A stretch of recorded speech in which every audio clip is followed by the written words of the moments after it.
down from above. One of those being a 10-gauge shotgun shell that hits Virgil right in his left-hand shoulder.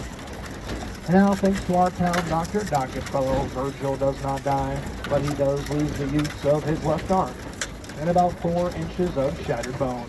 That was all before he moved on out to Nevada to live out the rest of his days, becoming known as the one-armed law dog, dying at the age of 62 in 1905 from pneumonia.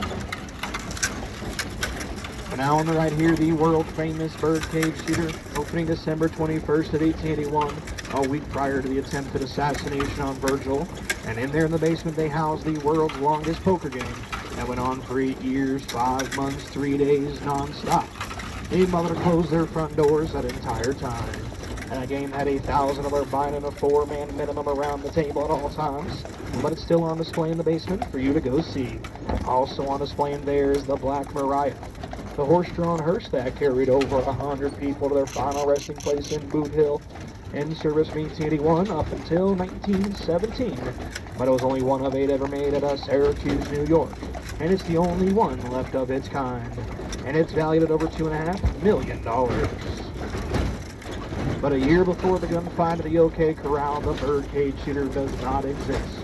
But what does exist is our Marshal, Fred White. And one night as he's making his rounds through Tombstone, he spots 5 drunk, unruly cowboys in the streets causing some problems. So he demands they hand over their weapons, and a curly Bill Barocious does. In the process of doing so, his weapon discharges, fatally shooting Fred White right in the groin. Now, 3 days later, on Fred White's deathbed, he exonerates Curly Bill of those charges, claiming it was only an accident. And 2 weeks after that is when Virgil became our town marshal. The rest is Western history. But now here on the Wreck Deck Mercantile Store, that was the Arcadia Saloon. It was June 22nd of 1881. 2 bartenders were in there arguing over a sour barrel of whiskey. One of them drawn a lit cigar at the barrel and it burst into flames. 66 buildings burned to the ground at their first major fire. And 1 block down on our left here, the archway of the Tombstone Consolidated Mines Company. That is where the silver mines are. Over 25 active mines, over 3,000 mining claims. Under Tombstone still sits 300 miles worth of mines. And those you run 1,000 foot deep, and the water table here is at 500. They brought in 2 giant Cornish pumps to pump out 52 million gallons a day.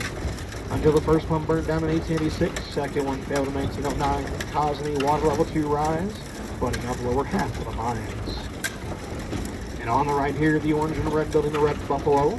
That was Campbell and Hatch Billiards and Saloon. Now it was March 18th of 1882. Morgan and Wyatt are leaving a play at Shefflin Hall. He looked out right over the fence and a step poking up a block away. And they decided to go down to Campbell and Hatch's to play some late night billiards. And around 10 p.m. that night, an outlaw shot through the back door.